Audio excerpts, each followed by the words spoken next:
గుత్తికొండ, నరసరావుపేట దగ్గర గుత్తికొండ అని ఇప్పుడు అనంతశ్రీ విభూషితులు భారతీ తీర్థస్వామి వారు ఎక్కడ జన్మస్థలమో అక్కడికి చాలా దగ్గరలో గుత్తికొండ అని బిళ్ళం కూడా ఉంటుంది. చాలా విశేషమైనటువంటి బిళ్ళము. కృష్ణ పరమాత్మ స్వయంగా నడిచినటువంటి ప్రదేశం, నడయాడిన ప్రదేశం.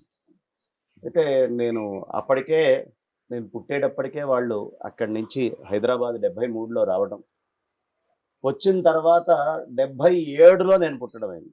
అయితే నేను పుట్టేటప్పటికి మా నాన్నగారు వాళ్ళు ఉన్నటువంటి ఊరితోటి సంబంధాలు లేవు. ఆస్తులు అన్నీ కూడా అమ్మేసుకొని పూర్తిగా హైదరాబాద్కి మారిపోవడం అనేది, మా బాబాయ్ గారు అందరూ బాబాయ్ గారు ముందు రావడం, అట్లా వరుసగా అయిపోయింది. ఉద్యోగులు ఇచ్చానండి కావాలని స్థిరపడ్డ పౌరోహిత్యానికి పల్నాడు కంటే కూడా ఇక్కడ ఉత్తమము అని నాన్నగారు పురోహితుడు. అవును చెప్పారు కదా. అయితే తాతయ్య గారు చాలా ప్రఖ్యాతమైనటువంటి పండితులు. పిడుగురాళ్ల దగ్గర కేశవ తీర్థాశ్రమం అని ఉంది. అక్కడ కేశవ తీర్థాశ్రమంలో ఆ స్వామివారు చాలా గొప్ప నరసింహ ఉపాసకులు. మట్టపల్లి వెళ్ళి అలా కూర్చొని చాలా రోజుల పాటు నరసింహస్వామి వారి దర్శనం చేసుకున్న మహానుభావులు. అక్కడ ఉభయ భాషా పండితులుగా మా తాతయ్య గారు రామదర్శనం అనే ఒక పత్రిక ఉండేది. ఆ పత్రికకి సంపాదకులుగా చేసేవారమ్మా. సంపాదకులుగా ఉంటూ ఆయన రామాయణము, శ్రీమద్ వాసుదేవ రామాయణం అని, అలాగే అద్భుతంగా అనేకమైనటువంటి గుత్తికొండ బిళ్ళ మాహాత్మ్యము, ద్విపద భగవద్గీత, అలాగే శంకరాచార్యులు వారి యొక్క జీవిత చరిత్ర.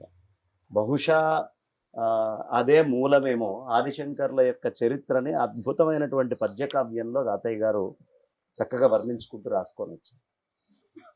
ఈ నేపథ్యంలో ఉండి పూర్తిగా వైదికమైన కుటుంబం మాది. ఎప్పుడు మొదటి నుంచి వైదికమే తప్ప ఇంట్లో ఈ రోజుకి కూడా ఎక్కువ మా కుటుంబంలో ఎక్కడ వైదికానికి అతీతంగా జీవిస్తున్నటువంటి వాళ్ళు కూడా లేరు. మా అనుచారమైంది అందరూ ఇదే ఇందులోనే ఉన్నారు. ముగ్గురం అన్నదమ్ములం. అన్నయ్యలు ఇద్దరు కూడా వైదికంలోనే, పౌరోహిత్యంలోనే ఉంది. కాబట్టి ఇంటిలో మొదటి నుంచి అది చిన్నప్పటి నుంచి అనేక మంది మహాత్ములు, మహానుభావులు, కాస్త యతులు. నా చిన్న వయసు అప్పుడే ఓ యతి రావడము, వాళ్ళు మాట్లాడటము అలా ఉండేది. అయితే మా మామయ్య గారు సాగివారు మాచర్లలో ఉంటారు, సాగి రాధాకృష్ణమూర్తి గారని. నా చిన్న వయసులో అక్కడ బాగా మాకు అనుబంధం ఉండేది. ఇక్కడి నుంచి సెలవులు వస్తే వెళ్ళేవాళ్ళం. ఆ ఇంట్లో ఒక శంకరాచార్యుల వారి బొమ్మ ఉండేది. ఆ బొమ్మని చూస్తూ ఉంటే నాకు తెలియకుండా నన్ను నేను మర్చిపోయేవాడిని. ఎందుకంటే మా ఇంట్లో లేదు అంత పెద్ద శంకర్ల చిత్రపటం.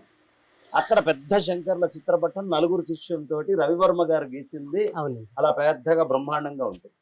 అది చూస్తూ నాకు తెలియకుండానే ఒక అనుబంధం, అంటే ఏదో